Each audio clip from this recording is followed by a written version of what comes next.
नमस्कार। आज गुरुवार और आप सबका स्वागत है। ऐसे तो लास्ट थर्सडे हमने डिस्कस किया था करंट सिचुएशन पे, और अभी भी वो सिचुएशन इतनी बदली नहीं है।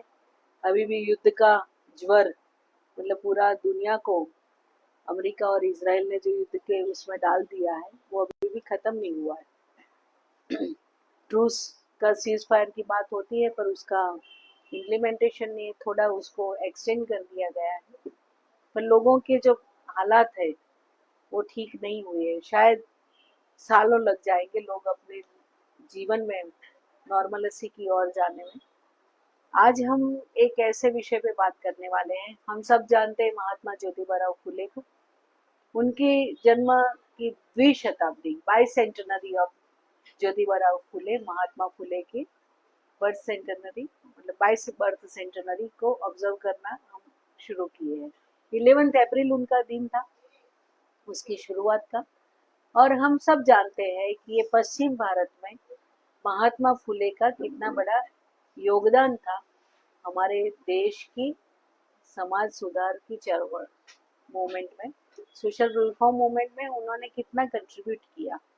उन्होंने सिर्फ सावित्रीबाई फुले को तैयार किया इतना नहीं, खुद ने इतना काम किया, और उसके साथ सावित्रीबाई फुले के साथ फातिमा शेख और उनके भाई उस्मान भाई शेख ने भी महात्मा ज्योतिबा फुले के साथ मिलके पूरा सोशल रिफॉर्म मूवमेंट में अपना योगदान दिया। आज सोशल रिफॉर्म मूवमेंट की कोई बात नहीं कर रहा है, उल्टे हम जा रहे हैं। वो टाइम कास्ट को भूल जाओ, कास्ट को तोड़ो, वो पुराने परिचय है, नए परिचय में जाइए, शिक्षा लीजिए और मुक्त विचार, नई दुनिया के विचार को अपनाइए, वो बात थी। और आज क्या बात है? आज जितना ज्ञाति को याद करना, जितना जाति को याद करना, क्योंकि हमारे देश की ये पार्लियामेंट्री डेमोक्रेसी ने पूरा एक वोट बैंक खड़ा किया है इसके आधार पे। इसलिए लोग भूलना चाहे तो भी ये लोग भूलना नहीं देना चाहते। वही फिर वापस जाने की बात है। आपकी कास्ट ये है, आपकी बेटी दूसरी कास्ट के इंसान के साथ शादी नहीं कर सकती। भले भारत के बंधारण में, इंडियन कॉन्स्टिट्यूशन ने सबको गारंटी दिया है right to choose life partner, सबको इक्वल राइट्स है उसमें, पर हमारे गुजरात सरकार ने मैरिज रजिस्ट्रेशन जो एक्ट है उसके रूल्स रेगुलेशन में चेंज करके वो मैंडेटरी करने जा रहे हैं कि आपको पेरेंट्स की कंसेंट लेना जरूरी है। अब बताइए, महात्मा फुले के टाइम पे जो बात थी महिलाओं के लिए, मात्र शिक्षा की बात नहीं थी, उसमें पूरी महिलाओं की आजादी की बात थी। महात्मा फुले बोलते थे स्त्री और पुरुष दोनों स्वतंत्र है, एक उनके दोनों का व्यक्तित्व स्वतंत्र है, इसलिए उन दोनों को अपना निर्णय करने का अधिकार है। अभी ये बात कहाँ है? होर्डिंग तो लगते हैं महात्मा ज्योतिबा फुले के बर्थ बाय सेंटेनरी के, पर उनके विचार का, उन्होंने जो काम किया उसके बारे में ना कोई चर्चा, ना उनके विचार में आगे चलने की कोई इच्छा। तो सेलिब्रेशन होते हैं, पर ऑब्जर्वेशन करके जो उनके बात थी, उनके जो विचार थे, उसमें आगे बढ़ने की बात आज नहीं रही। आज महात्मा ज्योतिबा फुले के बर्थ बाय सेंटेनरी को हम क्यों मूवमेंट फॉर सेकुलर डेमोक्रेसी में याद करना चाहते हैं या ऑब्जर्व करना चाहते हैं? क्योंकि उन्होंने जो कंट्रीब्यूट किया, खास करके महिला शिक्षा के क्षेत्र में, वो बहुत ही अद्भुत है, अभूतपूर्व है। इसलिए उनको याद करके वो रास्ते पे आगे चलने के लिए हम सब अपने को प्रतिज्ञाबद्ध करने के लिए, इसलिए उनको याद करना जरूरी है। आज हमारे वक्ता है रिमीबेन वाघेला। वो ऐसे पीएचडी स्टूडेंट है, वो स्टूडेंट एक्टिविस्ट भी है, और स्वाभाविक तौर पे महिलाओं के अधिकार के लिए संघर्ष करने वाले हमारे साथी है। उनको मैं रिक्वेस्ट करती हूँ आज महात्मा फुले के जन्म की बाइसेंटेनरी के उपलक्ष्य में अपनी बात को रखें। रिमीबेन वाघेला।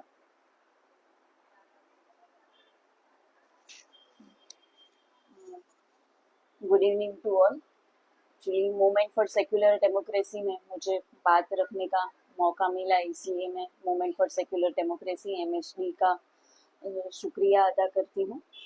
और जैसे मीनाक्षी बहन ने बताया कि ज्योतिबा फुले का जन्म का ये 200वां साल 11 अप्रैल से शुरू हुआ। उनका जन्म हुआ था 11 अप्रैल 1827 को।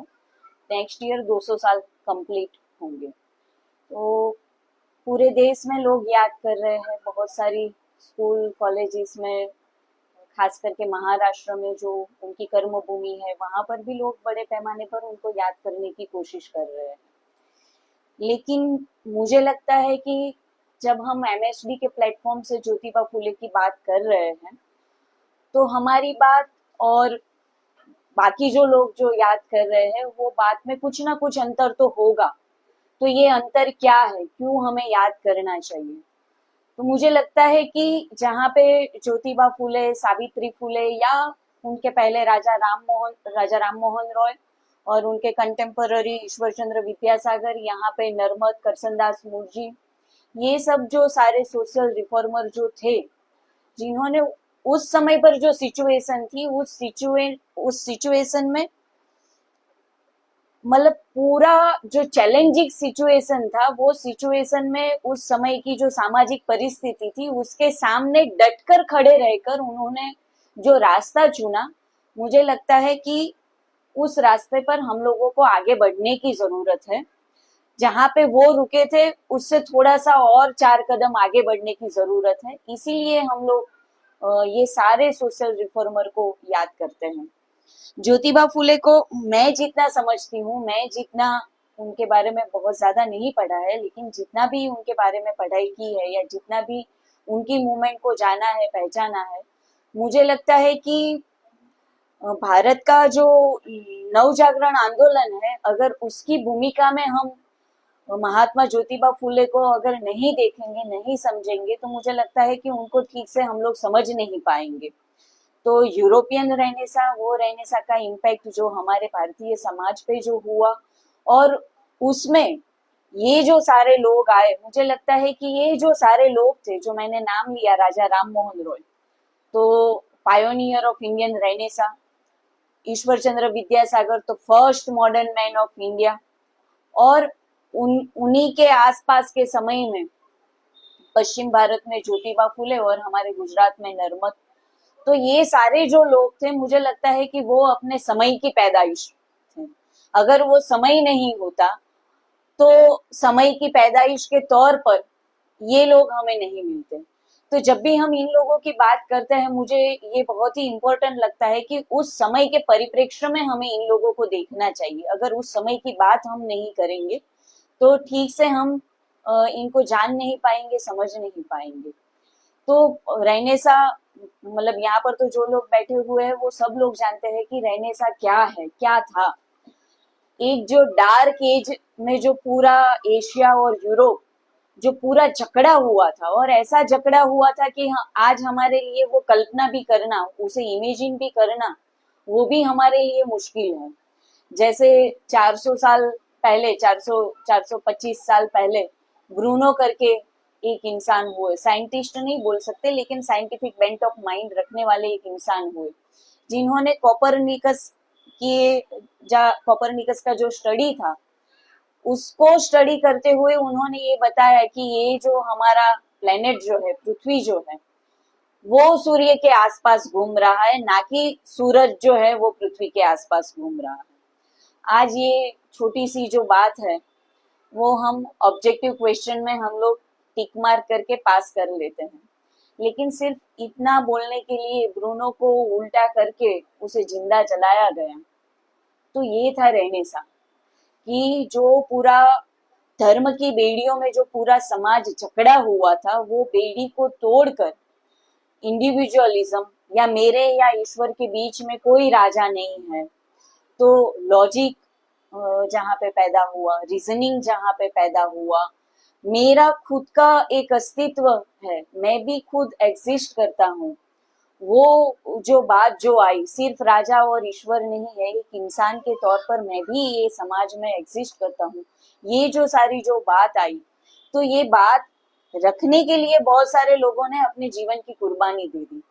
तो ब्रूनो को जिंदा जलना पड़ा। हम जानते हैं गैलीलियो को तो डायन का बेटा कहकर उनका जो जीवन का जो पिछला हिस्सा है वो तो जेल में चला गया, वो तो उठकर खड़े नहीं हो सकते थे, उनका विजन चला गया था। तो सच बात बोलने के लिए बहुत सारे लोगों ने अपने जीवन की कुर्बानी दे दी यूरोप में।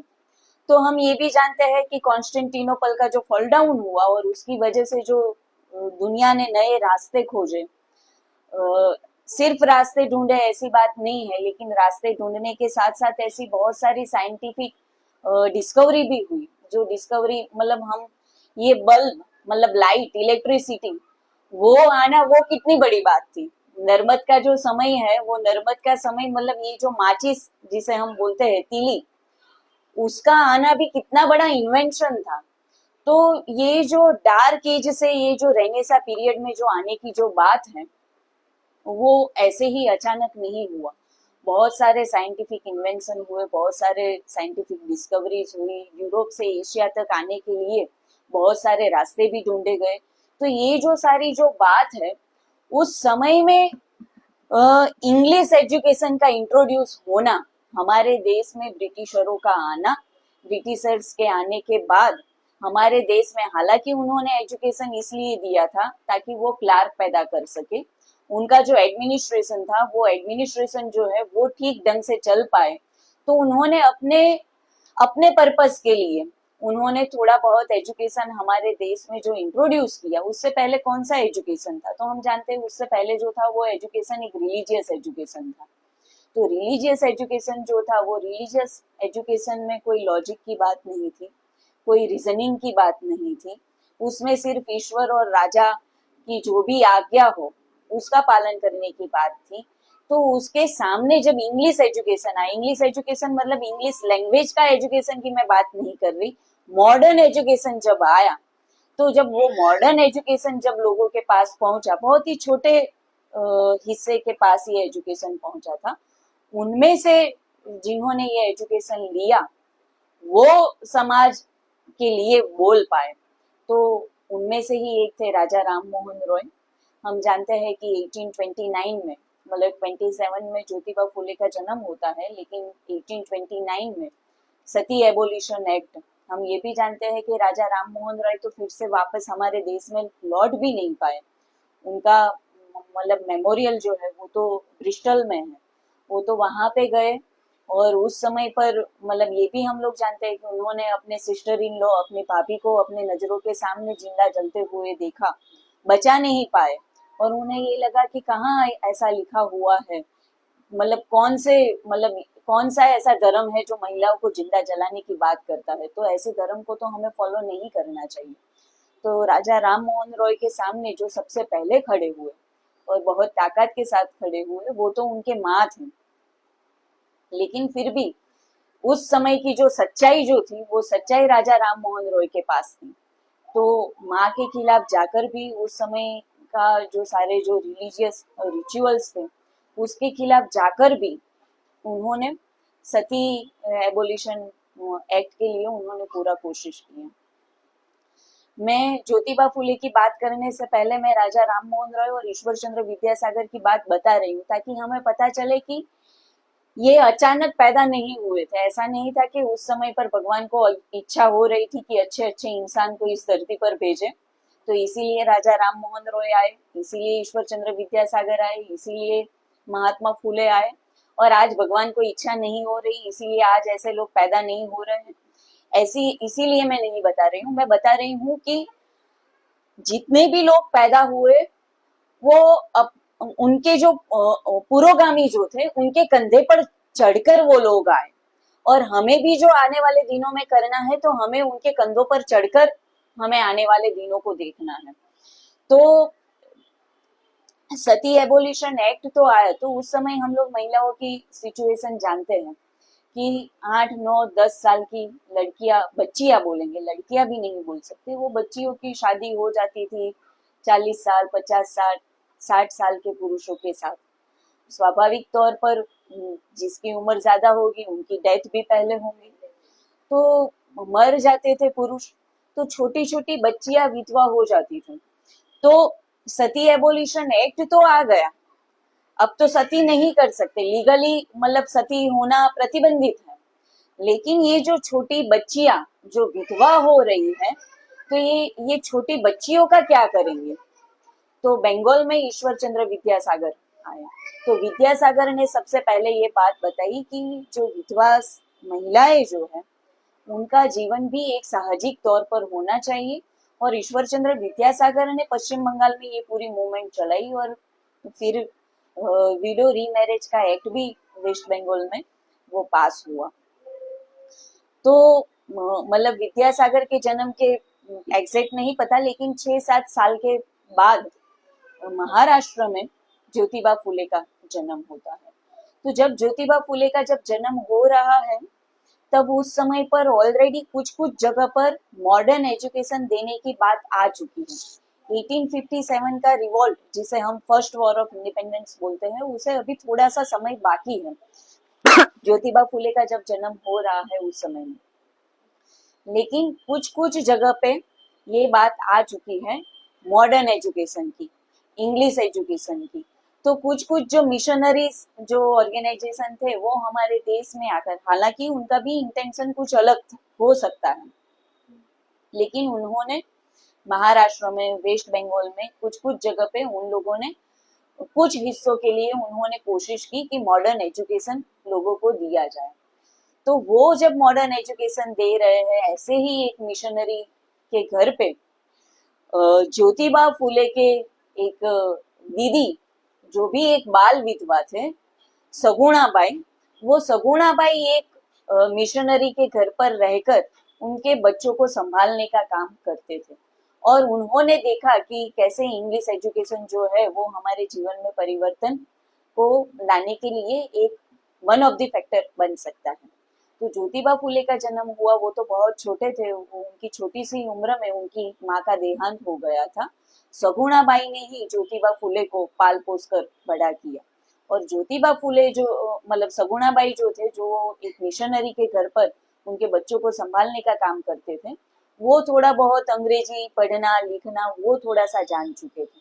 तो उनका एक इंसिस्टेंस था कि ज्योतिबा फुले जो है वो मॉडर्न एजुकेशन की पढ़ाई करें। उन्होंने एक मिशनरी स्कूल में, ज्योतिबा फुले का प्राइमरी एजुकेशन जो है वो एक मिशनरी स्कूल में हुआ था। फिर वो तो आगे उनके पिताजी उनको पढ़ाना चाहते थे, कोशिश भी किया था, लेकिन उस समय के जो लोग थे उनके आसपास में रहने वाले, उन लोगों ने बताया कि बच्चे को पढ़ाने की क्या जरूरत है, अगर बच्चे को पढ़ाएंगे तो बिगड़ जाएगा, रास्ता भटक जाएगा, तो उनको पढ़ाने की कोई जरूरत नहीं है। फिर कुछ सालों बाद सगुणाबाई की समझाने से फिर से ज्योतिबा फुले की पढ़ाई की शुरुआत हुई। और यहाँ से उनके अंदर जो मॉडर्न थॉट्स जो है वो ज्योतिबा फुले के अंदर आना पनपना शुरू हुआ। मैं ज्योतिबा फुले के बायोग्राफिकल कौन से दिन कौन से साल में उन्होंने क्या किया, मैं ये बात बताना नहीं चाहती हूँ।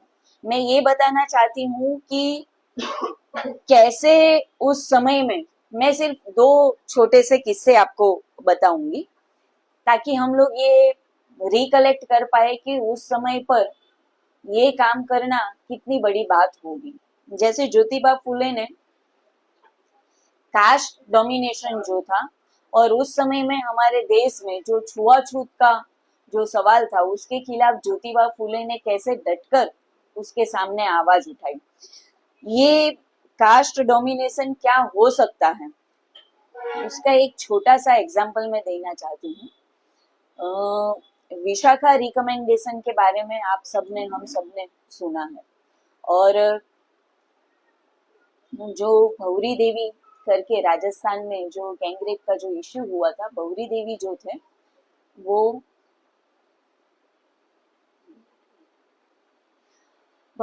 जो थे वो राजस्थान सरकार के जो महिला लक्षी जो प्रोग्राम होते हैं उनमें वो काम करते थे। और वो जब काम करते थे तो उनके काम में एक जिम्मेदारी और भी थी कि बाल विवाह को रोका जाए। तो उनके गांव में ऐसे ही एक बाल विवाह हो रहा था जिसे रोकने का काम भौरी देवी ने किया था। और जिनके घर पे ये जो बाल विवाह हो रहा था वो राजस्थान के डोमिनेटिंग कास्ट से बिलोंग करते थे। तो जब भौरी देवी ने ये कोशिश किया और पुलिस के इंटरफियरेंस से ये जो बाल विवाह होने वाला था वो रुक भी गया, लेकिन इसका रिवेंज लेने के लिए वही डोमिनेटिंग कास्ट के जो लोग थे उन लोगों ने भौरी देवी के साथ उनके हस्बैंड की उपस्थिति में उनके साथ में गैंगरेप किया था। ये बहुत ज्यादा दूर की बात नहीं है, ये 20-25 साल पुरानी बात है। लेकिन मैं ये बताना चाहती हूँ कि कास्ट डोमिनेशन अभी भी हमारे भारतीय समाज में कितना जमकर अभी भी बैठा हुआ है। जब उसके खिलाफ पुलिस केस हुआ, एफआईआर हुई, कोर्ट में केस हुआ, तब मैं राजस्थान हाई कोर्ट ने अपने जजमेंट में ये बात बताई थी। ये मुझे यहाँ बोलने में भी शर्म आ रही है, लेकिन राजस्थान हाई कोर्ट के जो भी जज उस समय पर थे, उन्होंने ये बात बताई थी कि हमारे यहाँ कास्ट डोमिनेशन इतना पक्का है, इतना मजबूत है, तो भवरीबाई जो है वो लोअर कास्ट से बिलोंग करने वाली महिला थी, और जिनके खिलाफ ये आरोप लगाया गया है वो तो हायर कास्ट से बिलोंग करने वाले लोग हैं। तो ये हायर कास्ट के लोग लोअर कास्ट के लोग को छूते भी नहीं है, तो रेप करने की तो बात भी नहीं हो सकती।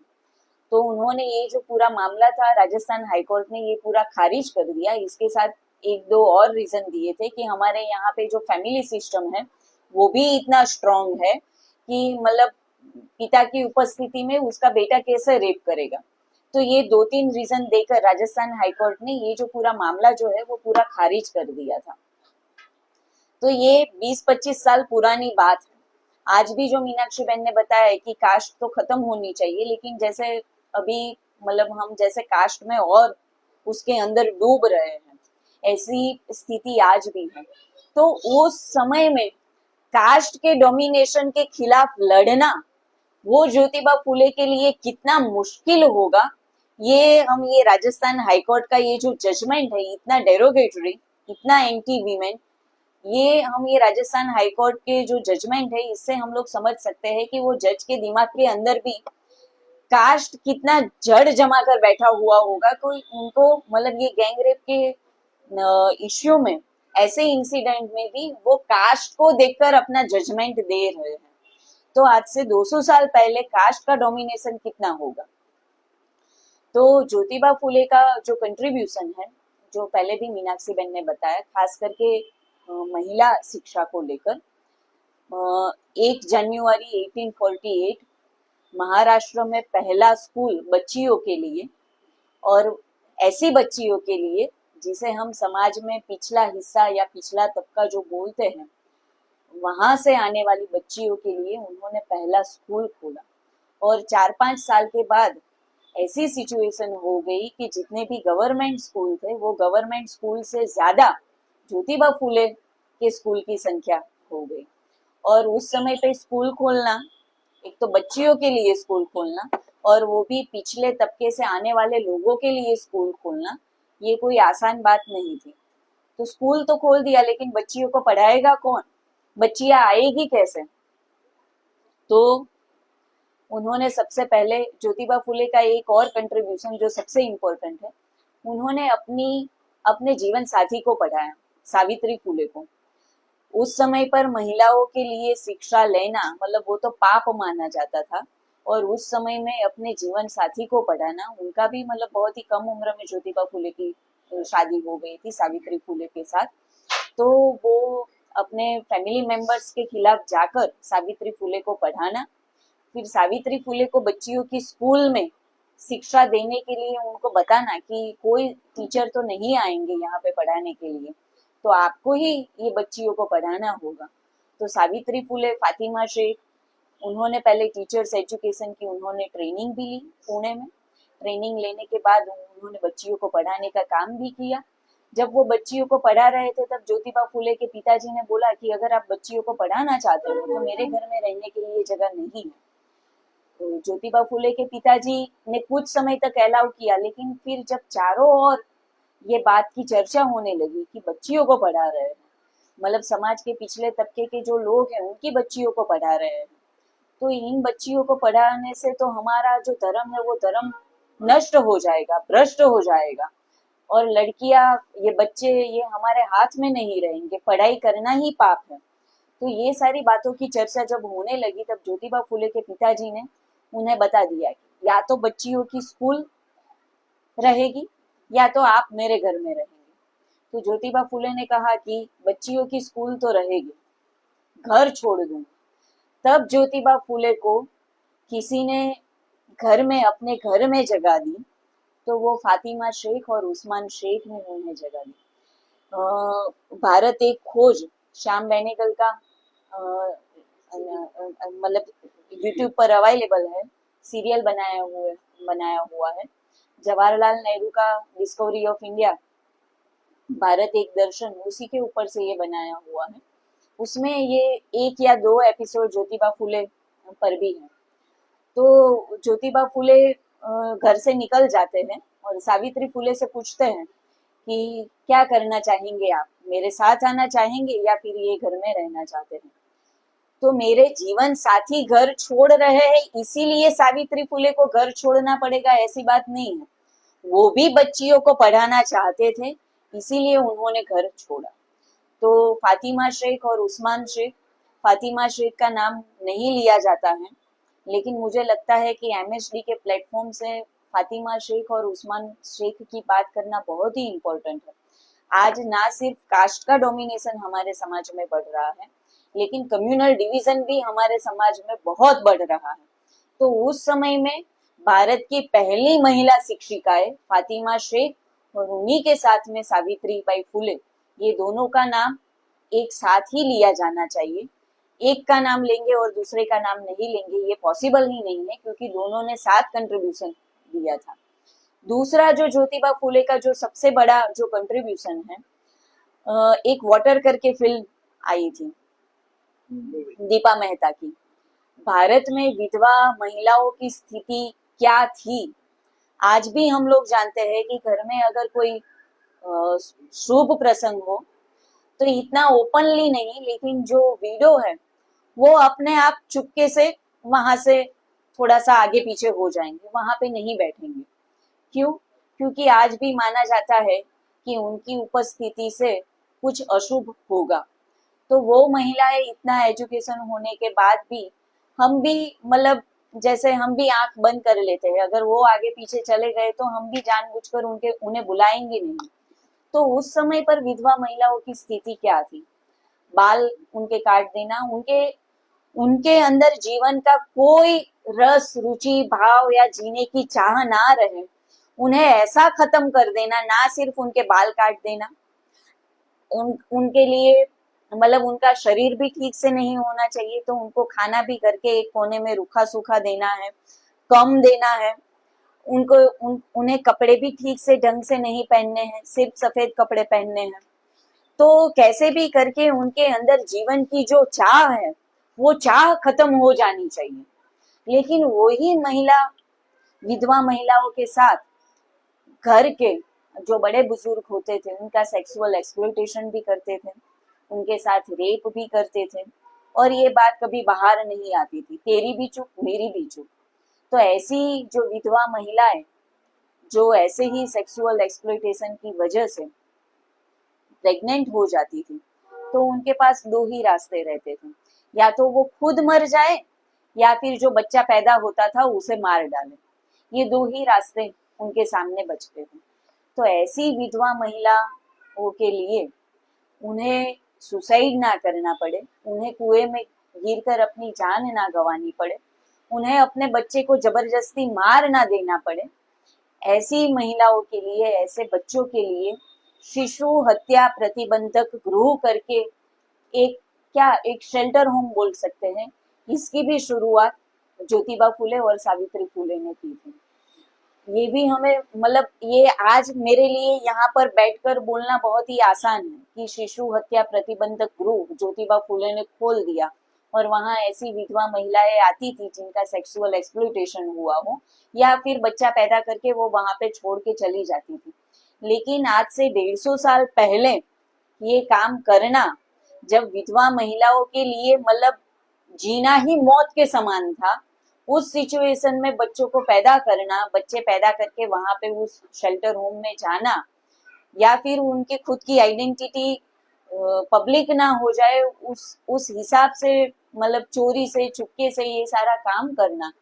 और ये शेल्टर होम भी मतलब कोई आसानी से नहीं चलता था, वहां पे कोई खाने के लिए नहीं था, मतलब समाज का कोई सपोर्ट नहीं मिलता था। ज्योतिबा फुले और उनके जैसे कुछ पढ़े लिखे उनके जो दोस्त थे या कुछ अंग्रेज ऑफिसर्स जो थे, वो उनको कोऑपरेट करते थे, उनके सहयोग से ये चलता था। तो ऐसा एक शेल्टर होम खोलना विधवा महिलाओं के लिए और ऐसे बच्चों के लिए, वो काम भी ज्योतिबा फुले ने किया। ये जो वाटर फिल्म की मैंने जो बात बताई, ये वाटर फिल्म शायद देखी होगी, अगर ना देखी हो तो आप देखने की कोशिश करना कि महिलाओं की स्थिति क्या होती थी।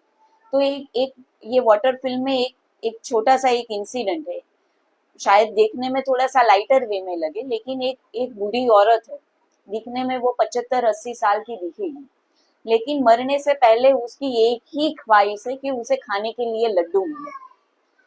तो वो बहुत ही पेनफुल है, मतलब मरने वाली है, लेकिन उसकी ख्वाहिश क्या है कि उसे लड्डू खाने को मिले। अब हमें ये लगेगा कि एक औरत मरने वाली है तो भगवान का नाम लेना चाहिए, उसे लड्डू क्यों खाना है। लेकिन जिस दिन उसकी शादी हुई थी उसी दिन उसने लड्डू खाया था, मतलब मिठाई खाई थी, और शादी के दिन ही वो विधवा हो जाती है। फिर उसके बाद उसने कभी अच्छा खाना नहीं खाया है। 8-9 साल की उम्र में वो विधवा हुई थी, फिर जब वो 75-70-80 साल की हुई तब तक उसने कुछ भी अच्छा खाना नहीं खाया। तो मरने से पहले उसकी एक ही इच्छा है कि मुझे अच्छा खाना मिले। तो एक और छोटी सी बाल विधवा है वह उसी आश्रम में, चुईया उसका नाम है, वो चुपके से एक लड्डू लेकर आती है और उसके मुंह में वो लड्डू रख देती है। तो ये विधवा महिलाओं की स्थिति थी। वो विधवा महिलाओं का जो आश्रम है, बनारस का बैकग्राउंड दिखाया गया है, लेकिन वो तो शूटिंग नहीं होने दिया था, उस फिल्म की शूटिंग तो फिर श्रीलंका में हुई। मैं ये ज्योतिबा फुले की बात करते करते इसीलिए बताना चाहती हूँ कि ये विधवा आश्रम का गुजारा कैसे होता था। तो कुछ गांव के उस एरिया के बड़े बड़े शेठ राशन भर देते थे, तो वो तो मुफ्त में तो राशन नहीं भरेंगे। तो ये बड़े बड़े जो लोग थे, वो आश्रम की विधवा महिलाओं को ये बड़े शेठों के घर पर भेजा जाता था। तो वो शेठ वो आश्रम के लिए राशन देते थे, मुफ्त में नहीं देते थे। तो ऐसे भी विधवा महिलाओं का एक्सप्लॉयटेशन होता था।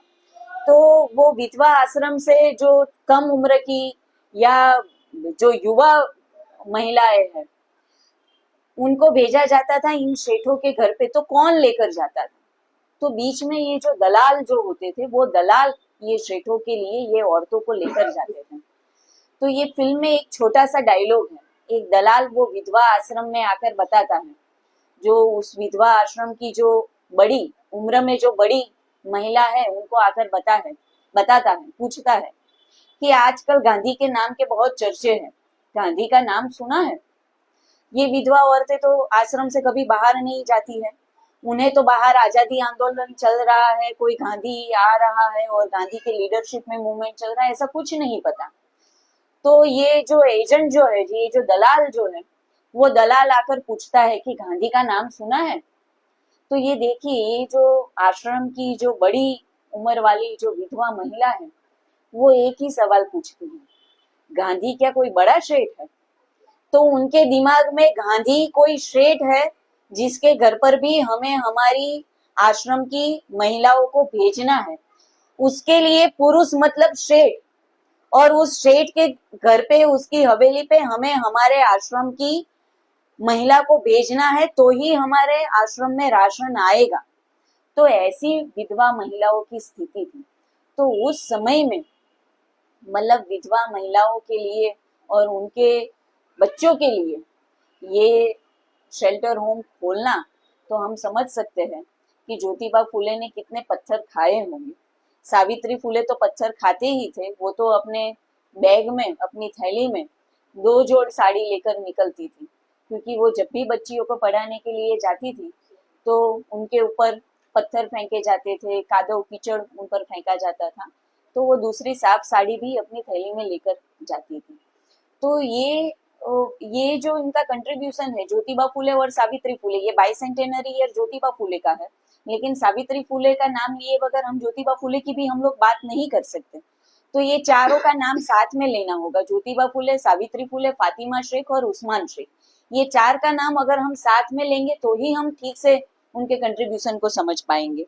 तो ये जो बात है कि एक तो उन्होंने बच्चियों के लिए स्कूल की शुरुआत की, साथ ही साथ ऐसे बच्चों के लिए जो समाज के पिछले तबके से जो लोग आते थे, ऐसे बच्चे और ऐसी बच्चियों के लिए स्कूल की शुरुआत, खास करके जो विधवा महिलाएं जो थी और उनके जो बच्चे पैदा होते थे उनके लिए शेल्टर होम, और उस समय पर सत्य शोधक समाज ऐसा एक ऑर्गेनाइजेशन बनाना। अब नाम भी देखिए, ये नाम उस रेनेसा पीरियड को रिफ्लेक्ट करते हैं।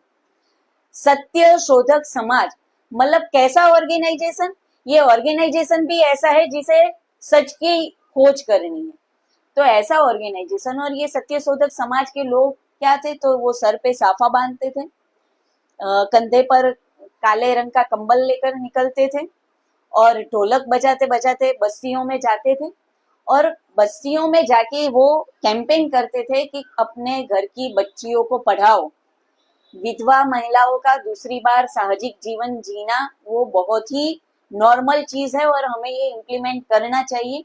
उन्होंने भी बहुत सारी विधवा महिलाओं का रीमैरिज करवाया था।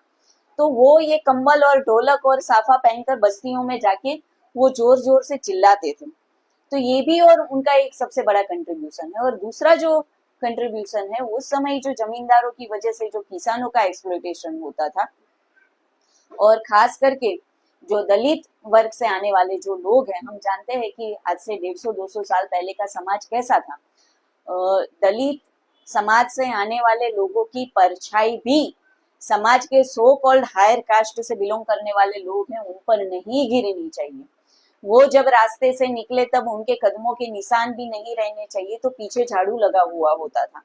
रास्ते पर थूकने का अधिकार नहीं है तो कुल्हड़ यहाँ गले में लटका कर चलते थे। तो ऐसे लोगों को पढ़ाना, ऐसे लोगों के लिए पीने के पानी का कुआं अपने घर के आंगन में खुदवाना, और समाज में चारों ओर से इसके लिए विरोध का सामना करना, मुझे लगता है कि ये कोई छोटी मोटी बात नहीं थी। ये आज हमें आसान लगता है, आज भी आसान नहीं है। जैसे हमने बताया कि आज भी इंटरकास्ट मैरिज मतलब बहुत मुश्किल से होते हैं। आज भी मतलब हम लोग भी जब काम करते हैं हमारे स्टूडेंट ऑर्गेनाइजेशन के लिए, आज भी हम कहीं मान लो कि कहीं पे लिफलेट डिस्ट्रीब्यूशन के लिए गए हैं और कहीं पे पानी पीना है और पानी मांगते हैं, तो पहले हम तो नहीं जानना चाहते सामने वाले की कास्ट, लेकिन लोग हमें बताते हैं कि हम ये कास्ट से बिलोंग करते हैं, क्या आप हमारे घर का पानी पियेंगे? तो ये आज की सिचुएशन है। तो 200 साल पहले कास्ट का डोमिनेशन कैसा होगा, धर्म का डोमिनेशन कैसा होगा, ये हम लोग समझ सकते हैं।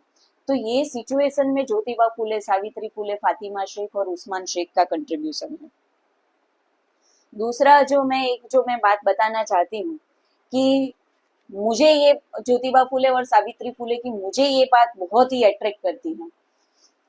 जैसे ऐसे ही एक विधवा महिला जिनका मतलब ऐसे ही एक रिश्ते से बच्चा पैदा हुआ और वो तो मरने वाले थे, लेकिन ज्योतिबा फुले, सावित्री फुले ने उन्हें बचा लिया और वो बच्चा पैदा हुआ, और सावित्री फुले और ज्योतिबा फुले ने ही इस बच्चे को पाल पोष कर बड़ा किया। उस बेटे का नाम था यशवंत, और ज्योतिबा फुले, सावित्री फुले ने यशवंत को पढ़ा लिखा कर डॉक्टर बनाया। ज्योतिबा फुले की डेथ तो सावित्री फुले से पहले हो गई थी। आज भी महिलाओं का स्मशान गृह में जाना वर्जित है। बहुत सारे कास्ट में, बहुत सारी कम्युनिटी में महिलाएं आज भी नहीं जाती हैं। सावित्री फुले उस समय प्रोटेस्ट करके गए थे कि नहीं, अपने जीवन साथी को मतलब उनकी चिता को आग वही देंगे। तो उस समय में ये हिम्मत करना सावित्री फुले के लिए वो भी कोई कम बात नहीं थी। सावित्री फुले, अभी तो फुले फिल्म भी आई, तो बहुत सारे लोगों ने ये फिल्म भी देखी होगी। सावित्री फुले तो मतलब ऐसा नहीं था कि ज्योतिबा फुले के गुजर जाने के बाद ये मूवमेंट खत्म हो गई, ऐसी बात नहीं थी। सावित्री फुले ने ये लीगेसी को कंटिन्यू किया। और सावित्री फुले जब महाराष्ट्र में प्लेग था, वो प्लेग के दौरान वो रिलीफ एक्टिविटी करते करते वो खुद भी प्लेग के शिकार हुए और सावित्री फुले की डेथ प्लेग में हो गई। लेकिन जब ये प्लेग चल रहा था तब सावित्री फुले ने अपने बेटे यशवंत को बुला दिया। वो विदेश में थे और वहां पे अपनी आगे की पढ़ाई कर रहे थे, तो उन्होंने बुला लिया कि नहीं, यहाँ पर आओ, यहाँ पर तुम्हारी ज्यादा जरूरत है। तो यशवंत वो अपना कैरियर छोड़कर यहाँ पे आता है और महाराष्ट्र में अपनी माता मतलब सावित्री फुले के साथ वो प्लेग में रिलीफ एक्टिविटी करते हैं। तो सावित्री फुले की तो डेथ हो जाती है प्लेग में इन्फेक्टेड होने से, इन्फेक्शन लगने से। लेकिन यशवंत के बारे में ज्यादा इंफॉर्मेशन अवेलेबल नहीं है। लेकिन जितनी भी इंफॉर्मेशन अवेलेबल है, 1910 में जब फिर से प्लेग हुआ प्लेग फैला, तो डॉक्टर यशवंत की डेथ भी प्लेग में ही रिलीफ एक्टिविटी करते करते हो जाती है। ये इंफॉर्मेशन का कोई ऑथेंटिक मेरे पास नहीं है, लेकिन जितना भी कहीं कहीं पे कुछ छिटपुट लिखा हुआ मिलता है उससे ये बात मैं बता रही हूँ कि 1910 में यशवंत की भी डेथ होती है प्लेग में रिलीफ एक्टिविटी करते हुए। तो देखो आज ज्यादातर ऐसा होता है कि जो भी सोशल एक्टिविस्ट है जो एक्टिविटी करते हैं वो एक्टिविटी करते हैं, लेकिन वो अपने बच्चों को ये फील्ड में नहीं ला पाते हैं। लेकिन ज्योतिबा फुले और सावित्री फुले, जैसे राजा राम मोहन रॉय के खिलाफ उनके माताजी हो गए थे, ईश्वर चंद्र विद्यासागर ने बहुत कोशिश किया, मतलब उन्होंने भी बच्चियों के लिए स्कूलें खोली। वो तो घर घर जाकर गांव गांव जाकर मतलब पैदल जाकर चंदा इकट्ठा करते थे स्कूल खोलने के लिए। उन्होंने विडो रीमैरिज एक्ट के लिए पूरा अपना जीवन दे दिया। उन्होंने अपने बेटे की शादी एक विधवा महिला से करवाई थी, लेकिन जब उनके खुद के बेटे ने उस विधवा महिला के साथ अच्छा व्यवहार नहीं किया तो उन्होंने अपने बेटे को भी छोड़ दिया। लेकिन ज्योतिबा फुले और सावित्री फुले का एक एग्जाम्पल ये है कि वो अपने बेटे को इसी लीगेसी में लेकर आए। तो यशवंत ने भी ज्योतिबा फुले और सावित्री फुले की जो लीगेसी थी वो कंटिन्यू की, और उनकी डेथ भी 1910 में रिलीफ एक्टिविटी में हो जाती है। तो मुझे लगता है कि ज्योतिबा फुले और सावित्री फुले अपने बेटे को भी इस रास्ते पर लेकर आए, ये कोई मतलब छोटी बात नहीं है, ये भी एक बहुत बड़ा कंट्रीब्यूशन है। तो मुझे लगता है कि ज्योतिबा फुले का जब ये जन्म का 200वां साल शुरू हुआ 11 अप्रैल से, नेक्स्ट ईयर ये कंप्लीट होगा, तो मुझे लगता है कि ज्योतिबा फुले सावित्री फुले की जो बात जो है मुझे लगता है हर स्कूल कॉलेज में होनी चाहिए। मुझे लगता है हर यूनिवर्सिटी में मतलब सेंट्रल गवर्नमेंट को हमारे जैसे ही लोग गवर्नमेंट को बताएंगे, गवर्नमेंट तो खुद नहीं करेंगी, हमारे बताने के बाद भी करेंगी, ये भी एक बहुत बड़ा सवाल है। लेकिन यूनिवर्सिटी में ज्योतिबा फुले चेयर भी होनी चाहिए। ज्योतिबा फुले सावित्री फुले, ज्योतिबा फुले ने उनकी खुद की बहुत सारी लिखावट भी है, वो लिखावट का भी भारत की दूसरी भाषाओं में ट्रांसलेशन होना चाहिए। उनकी मेमोरी में पोस्टल स्टैंप भी निकलना चाहिए। मुझे लगता है कि बहुत सारे रास्तों का नाम, चौराहों का नाम भी ज्योतिबा फुले सावित्री फुले के नाम से होना चाहिए 200वें साल में उनको याद करते हुए। उनके स्टेचूज इंस्टॉल होने चाहिए, खास करके एजुकेशनल इंस्टीट्यूट में। और मुझे लगता है कि बड़े पैमाने पर उनके कंट्रीब्यूशन का डिस्कशन हो, क्योंकि सोशल रिफॉर्मेशन मूवमेंट जो है मुझे लगता है कि रुक गई है। जहां से ज्योतिबा फुले सावित्री फुले राजा राम मोहन राय ईश्वर चंद्र विद्यासागर करसनदास मुजी नर्मद, जहाँ पे इन लोगों ने छोड़ा, मुझे लगता है वहां से हमें पकड़कर इसे आगे ले जाने की जरूरत है, तो ही ये एक ट्रिब्यूट हो सकता है। तो ये 200वां साल शुरू हुआ है ज्योतिबा फुले का, मुझे लगता है कि इसका हर एक जगह पे डिस्कशन होना चाहिए। ये फिल्म भी हम लोग दिखा सकते हैं फुले के ऊपर, फिल्म काफी अच्छी बनी है और वेल रिसर्च फिल्म है, तो ये फिल्म भी हम लोग बस्तियों में जाकर दिखा सकते हैं। और मुझे लगता है कि ये जो सारी जो बातें हैं, उनका स्टैचू, यूनिवर्सिटी में उनके नाम पर चेयर, पोस्टल स्टैम्प, ये सारी डिमांड भी एज ए सिटीजन हम लोगों को गवर्नमेंट के सामने थ्रो करनी चाहिए। अगर गवर्नमेंट भी नहीं करती है तो हम लोगों को आपस में फंड कलेक्ट करके हम खुद भी इनके स्टैचूज इंस्टॉल कर सकते हैं। क्योंकि मुझे लगता है कि अगर आने वाली जनरेशन को हम ये कंट्रीब्यूशन के बारे में नहीं बताएंगे, ठीक से नहीं बोलेंगे कि आज जो लड़कियां पढ़ रही हैं तो उनके पढ़ने के पीछे सावित्री फुले ने पत्थर खाए थे, ये बात हम नहीं बताएंगे, तो वो लड़कियां जो आज पढ़ रही है वो दूसरी लड़कियों के पढ़ाई के लिए वो कैसे अपने आप को कंट्रीब्यूट करेंगे। तो मैं भी यहाँ जो बैठी हूँ, मीनाक्षी बहन जो है, शुभ है, और भी यहाँ पर जो बैठे हुए हैं, तो सावित्री फुले ने पत्थर खाए थे, नर्मद ने भी बहुत सारे लोगों का विरोध सहा था, ईश्वर चंद्र विद्यासागर के खिलाफ, राजा राम मोहन रॉय के खिलाफ भी पूरा समाज खड़ा हुआ था। उन लोगों ने भी प्रवाह के खिलाफ जाकर उन लोगों ने अपने समाज का, अपने समय का सच ढूंढने की उन्होंने कोशिश की। तो मुझे लगता है कि उनके जीवन से प्रेरित होकर हमें इस समय का सच ढूंढने की जरूरत है। तो मुझे लगता है कि इतनी बात, ये तो कोई एकेडमिक डिस्कशन नहीं था, उनकी किताब है गुलामगिरी, उस पर भी 4-5 घंटे बात हो सकती है। उनके बहुत सारे निबंध है। जब सावित्री फुले ज्योतिबा फुले ने जब स्कूल शुरू किया तब बहुत सारे ब्रिटिशर्स उनको वेलकम करते हैं, तो जब उनको कुछ पुरस्कार मिलता था, कुछ अवार्ड मिलता था, तो वो मना करते थे कि हमें पैसे नहीं चाहिए, बल्कि हमारे स्कूल के लिए एक लाइब्रेरी खोल के दीजिए।